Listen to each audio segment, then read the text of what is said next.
நம் ஆண்டவர் இயேசு கிறிஸ்துவின் நாமத்தினால் மகிழ்ச்சியும் சமாதானமும் நம் அனைவரோடும் இருப்பதாக.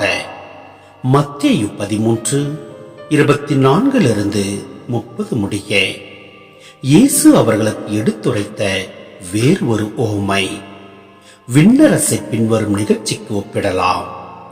ஒருவர் தம் வயலில் நல்ல விதைகளை விதைத்தார்.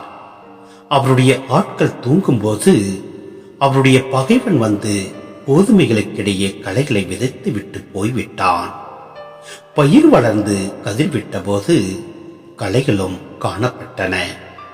நிலக்கிழாருடைய பணியாளர்கள் அவரிடம் வந்து, ஐயா, நீர் உமது வயலில் நல்ல விதைகளை அல்லவா விதைத்தீர், அதில் களைகள் காணப்படுவது எப்படி என்று கேட்டார்கள். அதற்கு அவர், இது பகைவனுடைய வேலை என்றார்.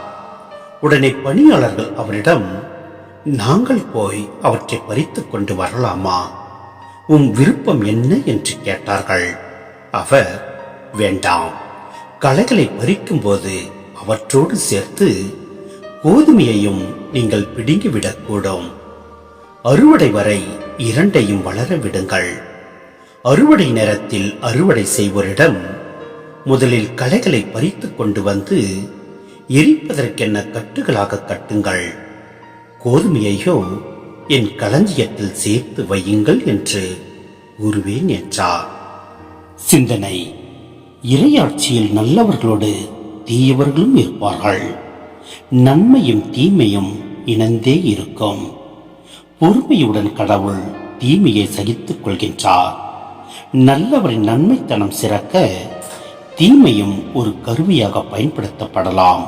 ஆனால் இறுதி காலத்தில் தீமை அழியும், நன்மை வெற்றி கொள்ளும். எனவே நாம் தீமையை விட்டு நன்மையை பற்றி கொண்டு வாழ்வோம். அப்பொழுது எல்லாம் வல்ல இறைவன் நம்மை நிறைவாய் ஆசீர்வதிப்பார். ஆமென்.